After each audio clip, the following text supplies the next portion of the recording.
Shalom, selamat sore Bapak Ibu dan Saudara yang dikasihi Tuhan. Selamat datang di ibadah jam doa kita pada sore hari ini. Selamat datang buat adik-adik ataupun Bapak Ibu yang ada di ruang kebaktian di tempat ini. Dan juga buat Bapak Ibu yang ada di Zoom.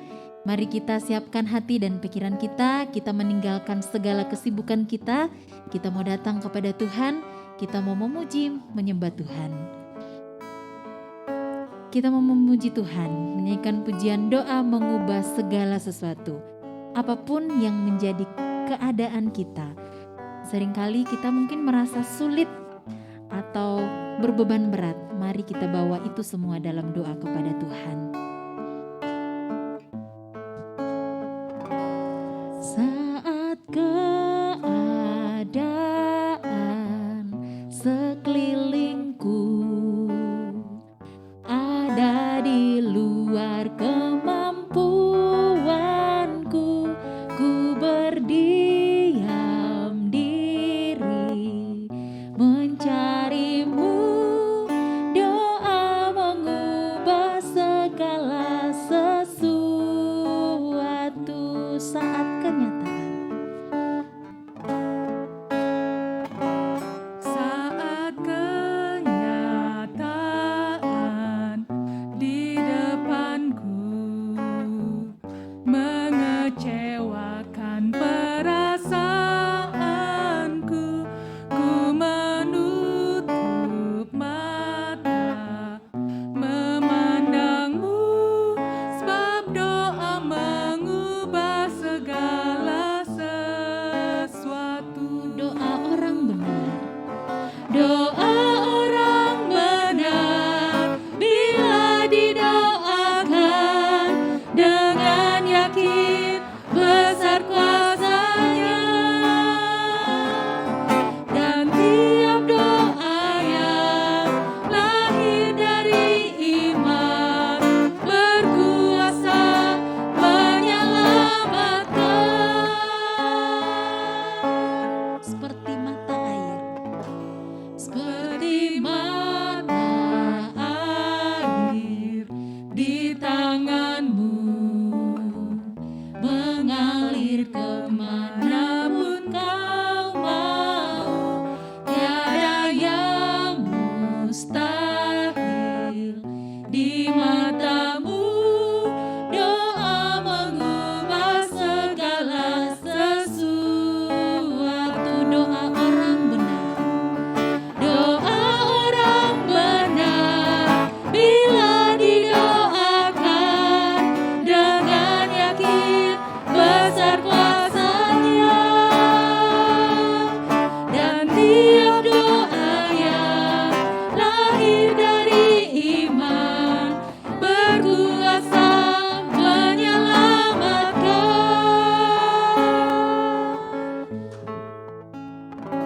Seperti mata air di tanganmu, mengalir kemanapun kau mau. Tiada yang mustahil di matamu. Doa mengubah segala sesuatu. Benar Tuhan, bahwa tidak ada yang mustahil di tangan Tuhan. Kami meyakini itu Tuhan. Ini kami Tuhan, kami mau datang kepadamu, beribadah, bersekutu memuji Tuhan, membawa setiap pergumulan kami. Kami juga mau mendengarkan kesaksian dari saudara dan adik-adik kami yang akan dibaptiskan. Tuhan, kami menyerahkan ibadah kami pada sore hari ini, dari awal sampai selesainya nanti, kiranya Tuhan terus bersama dengan kami, sehingga semuanya boleh berjalan dengan baik. Peralatan yang kami gunakan Tuhan berkati Bapa, agar semua kegiatan ini dari awal sampai selesainya nanti boleh berjalan sesuai dan seturut dengan kehendak Tuhan. Terima kasih Tuhan, kami bersyukur dan berdoa dalam nama Tuhan Yesus. Amin. Saat ini kita mau mendengarkan kesaksian dari saudara dan adik-adik kita yang akan dibaptiskan. Namun sebelumnya kita mau menyanyikan satu pujian. Ya Yesusku berjanji setia padamu.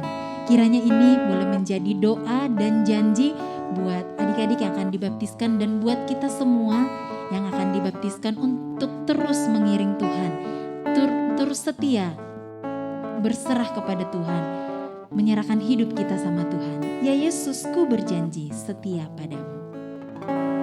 Ya Yesus, ku berjanji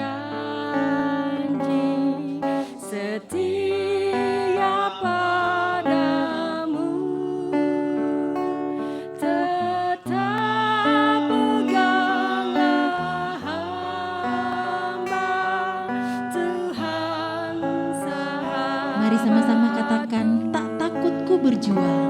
Tak takut ku berjuang serta-Mu ya Tuhan, pun tidak ku menyimpang, berilah bimbingan. Nyatakan hadirat-Mu, godaan pun dekat. Nyatakan hadirat-Mu, godaan pun dekat, kilauan sinar jagat, bunyinya penyesal, serangan dari luar dan dalam tubuhku. Tolonglah juru selamat, usirlah musuhku. Ya Yesus, Kau berjanji pengikut-Mu semua. Ya Yesus, Kau berjanji pengikut-Mu semua, di mana Kau bertata, mereka akan serta. Dan Yesus, ku berjanji setia selalu, karuniai aku iman kepadamu.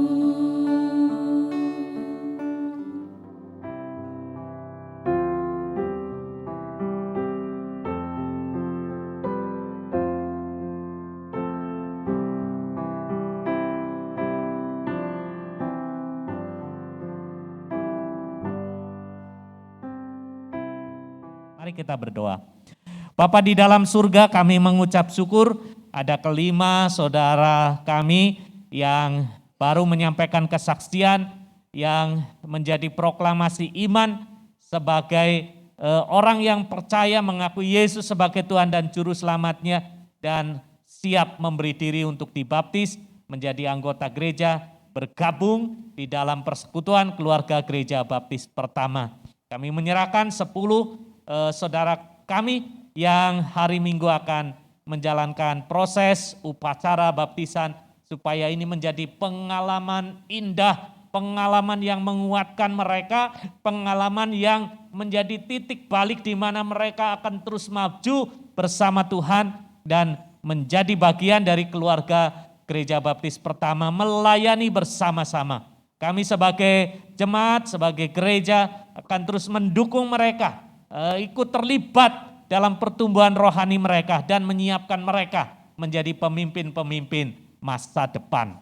Tuhan, kami serahkan mereka sekalian, keluarga, para orang tua yang mendukung supaya kami menjadi bagian yang sungguh-sungguh akan menguatkan mereka dan memajukan kehidupan rohani mereka. Dalam nama Tuhan Yesus kami berdoa. Amin, amin. Saya serahkan kepada yang bertugas untuk melanjutkan doa kita. Yohanes 3 ayat 16, karena begitu besar kasih Allah akan dunia ini, sehingga ia mengaruniakan anaknya yang tunggal, supaya setiap orang yang percaya kepadanya tidak binasa, melainkan beroleh hidup yang kekal. Mari kita bersama-sama menyanyikan pujian Ku kurang tahu mengapa Tuhan Allah, sebelum kita bersama-sama mendengarkan firman Tuhan.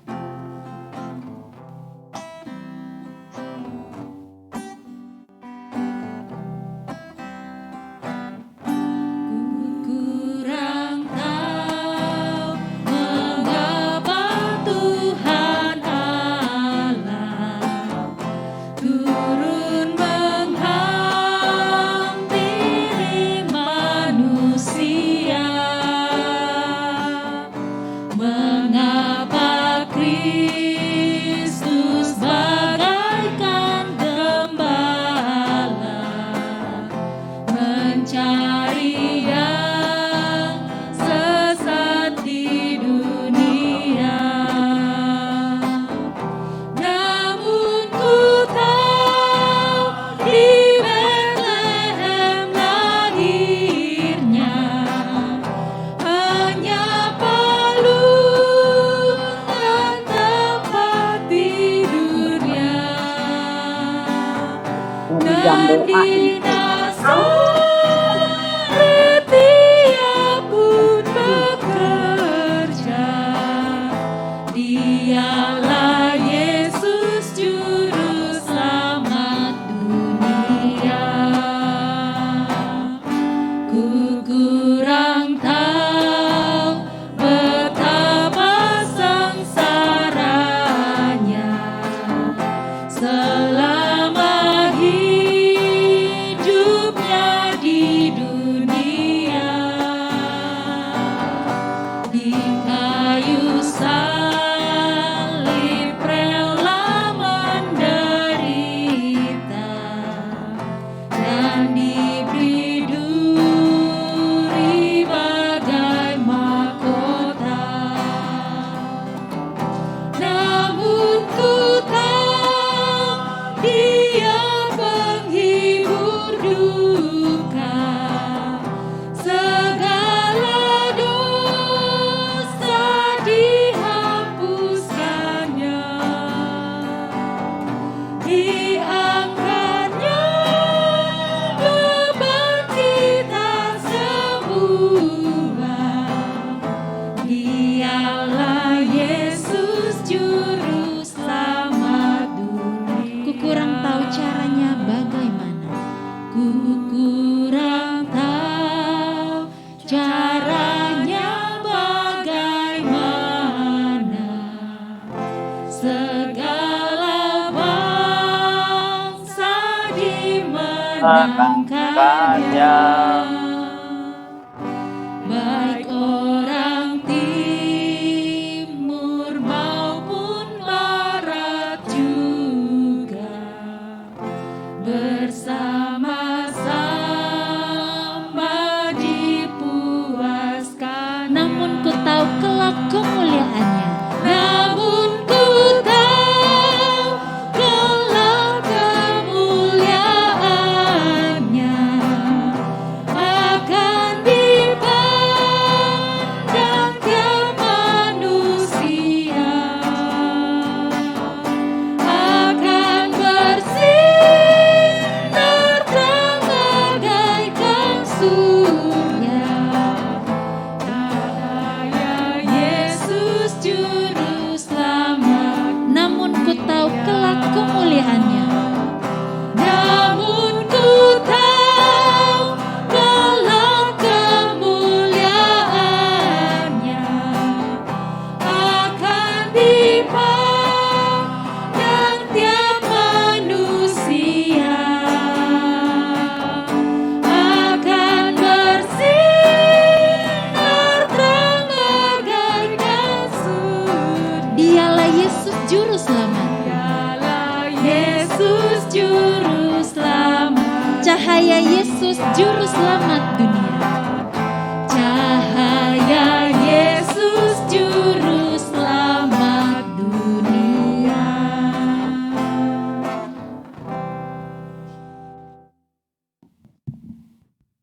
Shalom. Selamat sore semuanya, baik yang ada di sini, baik ada yang di online ya, di rumah masing-masing. Sebelum kita membaca firman Tuhan dan merenungkan firman Tuhan, mari kita berdoa.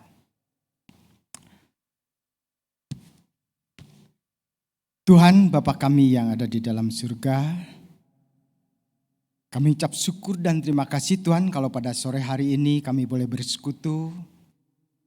Khususnya pada jam doa ini, biarlah kiranya Tuhan kami senantiasa boleh saling mendoakan di dalam segala kekurangan kami. Biarlah kiranya Tuhan Kau memimpin, membimbing, menuntun setiap kami supaya kami boleh mendapatkan rahmat-Mu yang hari lepas hari Tuhan memberikan kekuatan. Saat ini kami akan merenungkan firman Tuhan dari Kolose 1 ayat 24 sampai 29. Kiranya hamba-Mu menyerahkan segala pikiran, hati, lidah dan bibir hamba untuk dipimpin oleh Tuhan. Dan kami percaya Tuhan akan senantiasa memberikan suatu pencerahan kepada setiap kami. Terima kasih Tuhan, terpuji di dalam nama Tuhan Yesus kami juga sudah bersyukur dan berdoa. Amin. Renungan pada sore hari ini dari ayat atau surat Kolose 1 ayat 24 sampai 29. Renungan ini saya memberikan judul, Dialah yang kami beritakan. Saya akan membacakan daripada nats kitabnya Kolose 1 ayat 24 sampai 29. Bapak Ibu boleh menyimaknya. Judulnya pelayanan dan penderitaan Paulus. Sekarang aku bersukacita bahwa aku boleh menderita karena kamu dan mengenapkan dalam dagingku apa yang kurang pada penderitaan Kristus untuk tubuhnya, yaitu jemaat.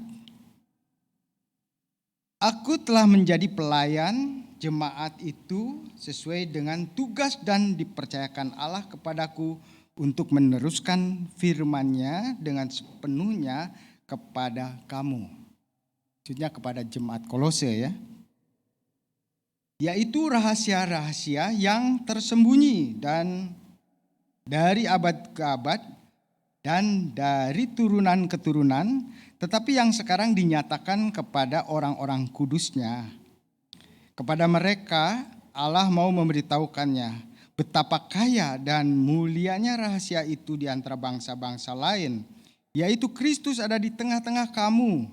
Maksudnya di tengah-tengah jemaat Kolose ya. Kristus yang adalah pengharapan akan kemuliaan.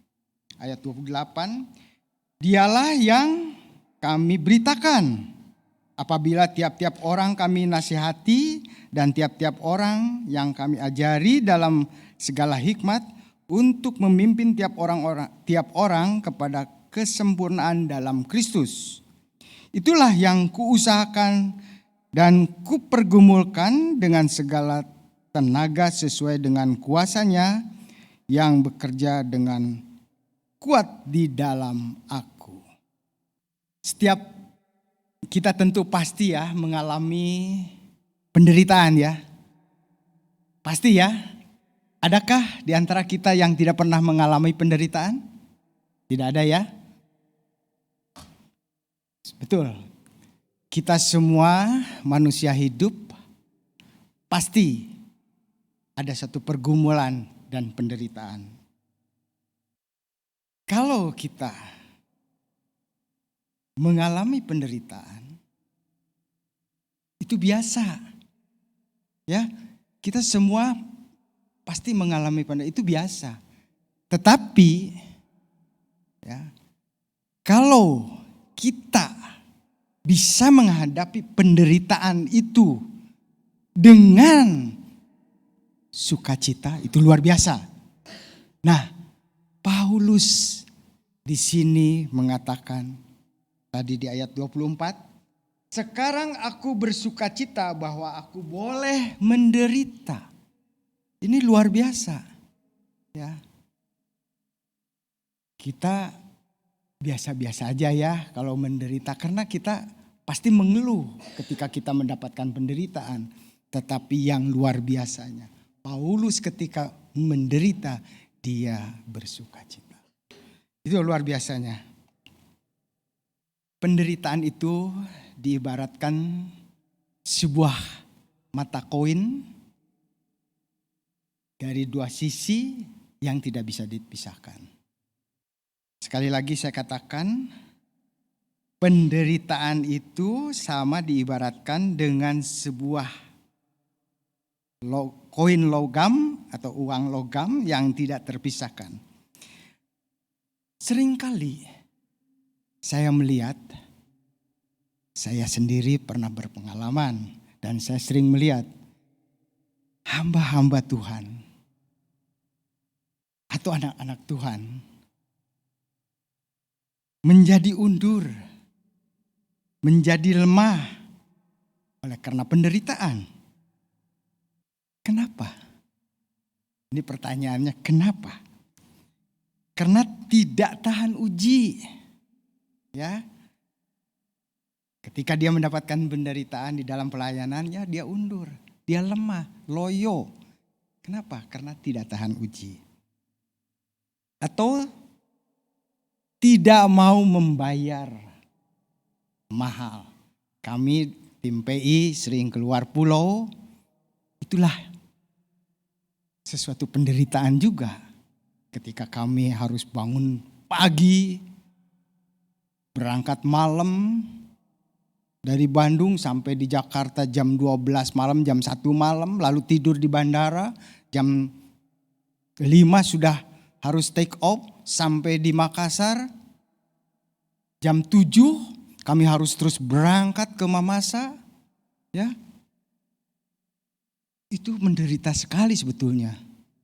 Ya, bagi saya, bagi keluarga saya yang ditinggalkan, bagaimana kalau terjadi sesuatu di pesawat, jatuh, itulah yang akan terbayangkan bagi keluarga saya.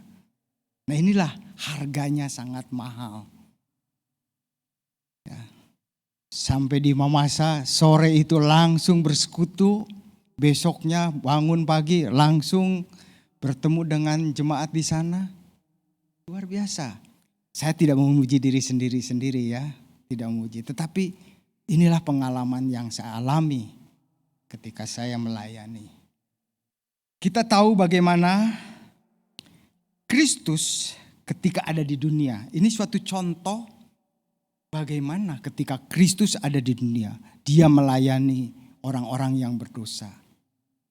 Nah, pelayanan Kristus ini menjadi suatu inspirasi bagi Rasul Paulus. Terlebih Rasul Paulus ketika mereka belum ditangkap oleh Kristus, dia menganiaya. Banyak anak-anak Tuhan yang dianiaya oleh Paulus. Pada waktu itu namanya Saulus ya. Tetapi ketika Saulus tangkap oleh Tuhan, diberi kepercayaan untuk menjadi mitra kerja Tuhan. Pada waktu itu Paulus bukan saja buta secara rohani. Tetapi Saulus dinyatakan oleh Tuhan menjadi buta secara fisik.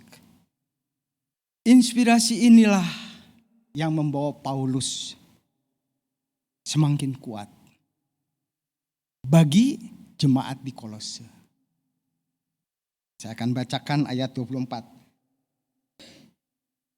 Sekarang aku bersuka cita bahwa aku boleh menderita karena kamu. Secara umum kita semua pasti menolak untuk menderita. Apapun alasannya. Tidak ada orang yang mau menderita. Saya percaya itu semua orang pasti menolak. Tetapi apa yang dikatakan Rasul Paulus? Sekarang aku boleh bersuka cita bahwa aku boleh menderita karena kamu. Ini ditujukan kepada jemaat Kolose pada waktu dia menulis surat ini untuk jemaat Kolose. Dia itu ada di dalam penjara. Sekarang aku bersukacita bahwa aku boleh menderita karena kamu. Pertanyaannya, kenapa? Karena Rasul Paulus menyadari bahwa hidupnya setelah dia ditangkap oleh Kristus, dia menyatakan hidupnya bukanlah aku, tetapi Kristuslah di dalam aku. Walaupun Paulus pada waktu melayani, seringkali dia ditolak. Dia dilempari batu, macam-macam. Tetapi bahkan Rasul Paulus sampai di penjara. Tetapi dia tidak undur, dia tidak lemah. Karena apa? Karena tadi itu dia menyadari bahwa hidupnya bukan untuk diri sendiri. Tetapi hidupnya hanya untuk bagi kemuliaan Tuhan. Sehingga semangatnya berkobar luar biasa. Dia pernah mengalami 3 kali karam kapal ya di lautan, diombang-ambingkan dengan badai. Tetapi semangatnya tetap menyala. Beda dengan kita ya, kita baru saya pernah mengalami juga ya, karena waktu itu saya melayani, ketika saya tidak dihargai, saya marah. Lalu saya nggak mau lagi. Nah itulah kelemahan saya. Bagaimana dengan Anda? Ketika Anda mau melayani, siap untuk tahan uji? Seperti Rasul Paulus, harus siap ya. Jangan undur, jangan kecewa ketika diabaikan. Apakah kita masih punya kerelaan dan masih bisa bersuka cita saat kita melayani? Waktu kita tidak dihargai. Memang tidak mudah ya. Ketika kita melayani lalu kita dicuekin. Tidak mudah. Pasti ada kedongkolan. Pernah satu kali ketika saya melayani untuk mengajar sebagai koordinator, malah ditinggalkan sementara oleh teman-teman saya. Rasanya capek sekali. Ya. Biasanya kan kalau tim itu, saya sebagai koordinator, ada pengajar, ada pelatih, duduk bersama-sama. Tetapi satu kali saya pernah merasa ditinggalkan sendiri. Mereka nggak tahu kemana. Saya berjuang sendiri sampai pulang ke rumah. Aduh, lelah sekali ya. Aku telah menjadi pelayan sesuai dengan tugas yang dipercayakan. Ini diambil dari ayat 25 ya. Aku telah menjadi pelayan jemaat sesuai dengan tugas yang dipercayakan Allah kepadaku untuk meneruskan firman-Nya dengan sepenuhnya kepada kamu. Kira-kira kalau kita dipercaya oleh pimpinan kita atau di dalam perusahaan, terlebih kalau kita dipercaya oleh Bapak Bupati ya, atau wali kota, bahkan oleh presiden, tentu kita bangga ya, betul ya?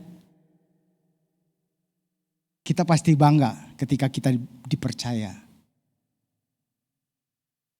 Ingat, kita sebagai hamba-hamba Tuhan, kita sudah dipercaya oleh sesuatu sosok pribadi yang agung dan mulia. Seharusnya kita bangga menjadi mitra pelayanannya. Dialah yang kami beritakan. Kita lanjut ya. Yaitu rahasia-rahasia yang tersembunyi dari abad ke abad, dari turunan ke turunan, tetapi sekarang dinyatakan kepada orang kudusnya. Pada mereka Allah mau memberitahukan betapa kaya dan mulianya rahasia itu di antara bangsa-bangsa lain, yaitu karena Kristus ada di tengah-tengah kamu, Kristus yang adalah pengharapan dan kemuliaan. Nah, pada waktu Paulus melayani atau memberikan surat kepada jemaat di Kolose, dia memberitahukan, sebetulnya Paulus belum pernah dia pergi ke Kolose. Tetapi akibat daripada pelayanan Paulus di Efesus, ada Epafras dan Timoti yang mendirikan gereja di Kolose. Kolose itu di Asia Tengah kecil, kotanya di atas bukit ya. Paulus sendiri tidak pernah ke sana, tetapi efeknya ketika Paulus melayani di Efesus, ada yang namanya Epafras dan Timoti yang mendirikan jemaat di sana. Dan ini menjadikan suatu kesukaan karena Paulus boleh menyampaikan firman Tuhan, boleh memberikan nasihat-nasihat kepada jemaat di Kolose. Karena pada waktu itu di Kolose ada pengajaran-pengajaran yang bisa menjerat jemaatnya di sana. Tetapi dia mengingatkan bahwa Kristus ada di tengah-tengah mereka. Dan ini menjadi suatu kebanggaan dan kemuliaan. Nah, dia bilang, dialah yang kami beritakan apabila tiap-tiap orang kami nasihati dan tiap-tiap orang kami ajari dalam segala hikmat untuk memimpin dan tiap-tiap orang kepada kesempurnaan dalam Kristus. Dialah yang kami beritakan. Pernyataan Paulus sangat penting bagi kita. Suatu godaan biasanya terjadi untuk kita semua sebagai pelayan. Godaannya bersaksi untuk dirinya sendiri. Siapa yang diberitakan? Siapa yang dimuliakan? Seringkali inilah godaan mencuri kemuliaan daripada Tuhan. Jangan kesaksian kita menutupi berita Kristus. Ingat, kita bukan siapa-siapa. Kalau kita boleh melayani dan dipakai oleh Tuhan, itu semua karena anugerahnya. Itulah yang kuusahakan, kata Paulus. Aku atau pergumulkan dan kupergumulkan. Paulus bekerja keras karena dia tahu Kristus menderita demi kita semua orang berdosa. Bahkan Paulus pernah berkata di antara para rasul, dialah rasul yang terhina.